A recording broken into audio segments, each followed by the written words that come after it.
इसके बाद हम लोग क्या देखते हैं दोस्त, टाइप ऑफ मैट्रिक्स। अगर मैं मैट्रिक्स की प्रकार यानी कि अवयव की मैं प्रकार देखूंगा, अवयव की प्रकार में सबसे पहला नंबर जो होता है दोस्तों वो कॉलम मैट्रिक्स होता है, जिसे हम लोग स्तंभ अवयव कहते हैं हिंदी में। फिर इसके बाद सेकेंड आता है रो मैट्रिक्स, जिसे हम लोग पंक्ति अवयव कहते हैं। फिर थर्ड होता है दोस्तों स्क्वायर मैट्रिक्स, जिसको हम लोग वर्ग अवयव कहते हैं। और स्क्वायर मैट्रिक्स का ये तीन पार्ट हो जाता है, पहला डायगोनल मैट्रिक्स हो जाता है, फिर स्केलर मैट्रिक्स हो जाता है, और आइडेंटिटी मैट्रिक्स हो जाते हैं। और एक और आता है दोस्तों वो होता है जीरो मैट्रिक्स, जिसे हम लोग शून्य अवयव कहते हैं।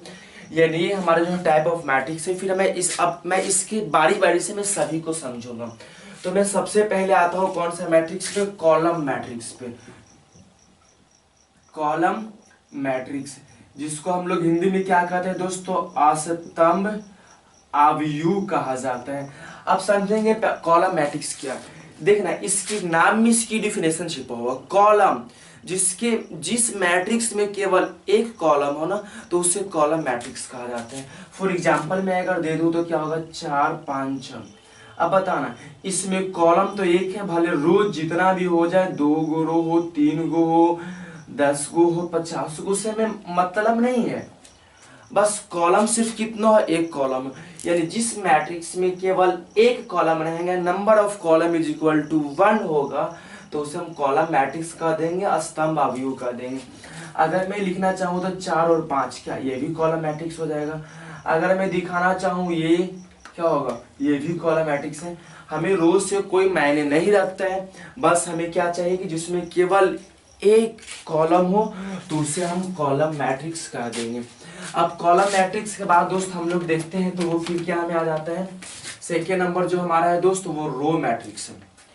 अब आते हैं रो मैट्रिक्स, तो बस कॉलम मैट्रिक्स की जैसा ही इसकी भी परिभाषा होगा रो मैट्रिक्स का।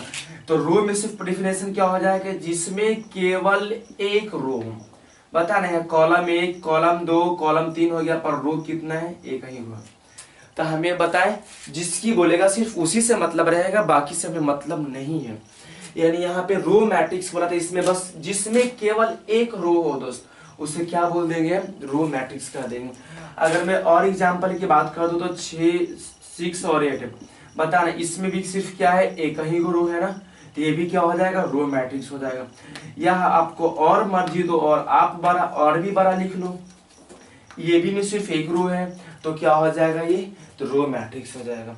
अब आते हैं यानी कॉलम मैट्रिक्स किसको कहते हैं मैं बताएं, जिसमें केवल एक कॉलम हो दोस्त तो वो कॉलम मैट्रिक्स हो जाएगा, और जिसमें केवल एक रो हो तो वो क्या हो जाएगा, रो मैट्रिक्स हो जाएगा, जिसे हम लोग पंक्ति अवयव कहते हैं। अब हम लोग जो थर्ड नंबर क्वेश्चन है वो स्क्वायर मैट्रिक्स है। अब जैसे बताना स्क्वायर मैट्रिक्स नाम से ही पता चल रहा है, जिसको हम लोग वर्ग बोलते हैं, यानी वर्ग अवयव। वर्ग किसको बोलते हैं, इसमें लेंथ और ब्रेथ दोनों सेम होता है। कहने की मतलब इसकी सभी साइड इक्वल होते हैं।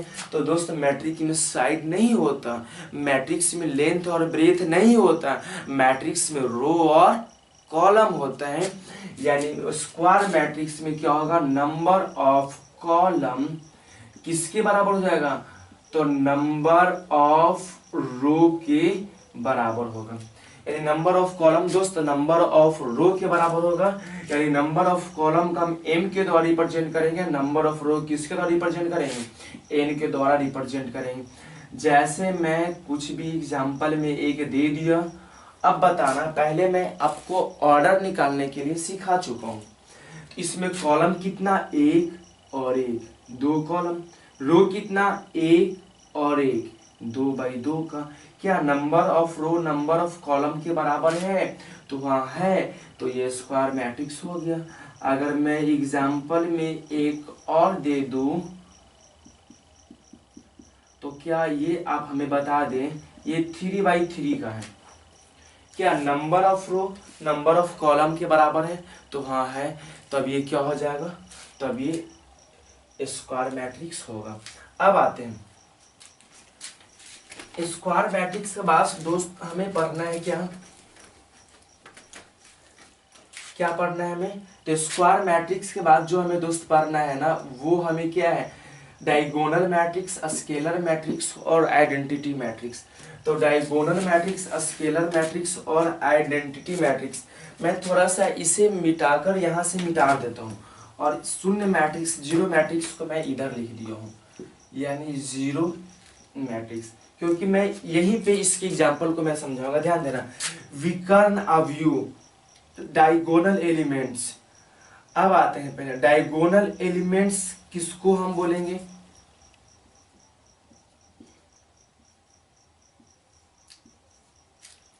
तो अब बात को ध्यान दीजिएगा। पहले सबसे पहले डायगोनल एलिमेंट्स तो स्क्वायर मैट्रिक्स का ही ब्रांच है कि होगा तो पक्का तो स्क्वायर ही होगा, है कि नहीं। 2x2 रो और कॉलम बराबर है तो स्क्वायर मैट्रिक्स है ये।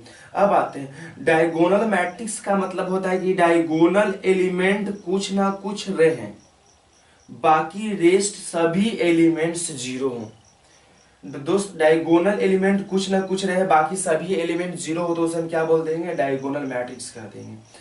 अगर मैं और एग्जांपल की अगर मैं बात करता हूँ, ये जितने बाई जितने का हो सकता है। ध्यान देना, अगर हम ये लिख दे 8 यहाँ पे 0 0 0 7, अब बता ये तो स्क्वायर है, डायगोनल एलिमेंट्स कुछ ना कुछ है, बाकी सभी जीरो है कि नहीं है, तो डायगोनल हो गया। अब डायगोनल के बाद हमें स्क्वायर मैट्रिक्स, वो भी देखना, सॉरी स्केलर मैट्रिक्स, वो भी स्क्वायर मैट्रिक्स का ब्रांच है। तो स्केलर मैट्रिक्स किसको कहेंगे, जिसका डायगोनल एलिमेंट्स कोई सेम संख्या हो, मतलब जो भी डायगोनल रहेगा सबके सब वो ही रहेगा, बाकी रेस्ट एलिमेंट्स क्या हो जाएंगे, तो जीरो हो जाएंगे। अगर मैं 3x3 में देना चाहूँ तो अगर यहाँ पे हम 4 लिखूंगा तो यहाँ भी 4 होगा और यहाँ भी 4 होगा। अगर यहाँ पे √3 लिखूंगा तो यहाँ भी √3 हो जाएगा और यहाँ भी क्या हो जाएगा, बताना। डायगोनल में सबके सब सेम है कि नहीं, बाकी सबके सब क्या हो गया, जीरो हो गया। यानी देखना, तो डायगोनल एलिमेंट्स में कोई भी हो सकता है, बाकी सब जीरो होगा। स्केलर में जो डायगोनल एलिमेंट्स होगा वो सेम होगा, बाकी सबके सब क्या होगा, जीरो होगा। अब आते हैं आइडेंटिटी मैट्रिक्स। दोस्त आइडेंटिटी मैट्रिक्स बहुत ही इंपॉर्टेंट है। तो इसमें जो डायगोनल एलिमेंट रहेगा ना, जैसे मान लो कि हम, तो वो सिर्फ 1 रहेगा और बाकी सबके सब क्या रहेगा दोस्त, तो जीरो रहेगा। आइडेंटिटी का मतलब 1 होता है, तो डायगोनल में सिर्फ 1 रहेगा, बाकी सभी के सभी क्या होगा। तो अगर ये डायगोनल होता, सॉरी आइडेंटिटी होता, तो इसमें 1 1 1 1 हो जाता डायगोनल एलिमेंट्स और बाकी के सभी क्या हो जाता है, जीरो हो जाता है। दोस्त सभी को अंतर को पकड़ेंगे फिर से। विकर्ण अवयव किसको बोलेंगे, तब विकर्ण में कुछ ना कुछ रहेगा, बाकी जीरो रहेगा। अदिश अवयव किसको बोलेंगे, तो जो भी डायगोनल में रहेगा वो सबके सब सेम रहेगा, बाकी सभी जीरो रहेगा। आइडेंटिटी की बोलेंगे डायगोनल एलिमेंट्स हमेशा 1 रहेगा, बाकी सभी के सभी क्या रहेगा, चाहे वो 2x2 का हो, 3x3 का हो, 4x4 का हो, पर रहेगा तो स्क्वायर मैट्रिक्स, क्योंकि स्क्वायर मैट्रिक्स का ही है। अब इसके बाद हमें पढ़ना क्या है दोस्तों, हमें पढ़ना है जीरो मैट्रिक्स। तो जीरो मैट्रिक्स किसको कहेंगे, बस कुछ नहीं, जिस मैट्रिक्स में एलिमेंट सिर्फ जीरो, जीरो मैट्रिक्स 0 0, ये भी हो गया जीरो मैट्रिक्स। जब मर्जी है तो अब भाई और बार का लिख दीजिए, ये भी हमारा क्या हो गया, जीरो मैट्रिक्स हो गया। ये था हमारा मैट्रिक्स और मैट्रिक्स के प्रकार। नेक्स्ट वीडियो में इसके सॉल्यूशन को पढ़ूंगा, तब तक के लिए जय हिंद जय भारत।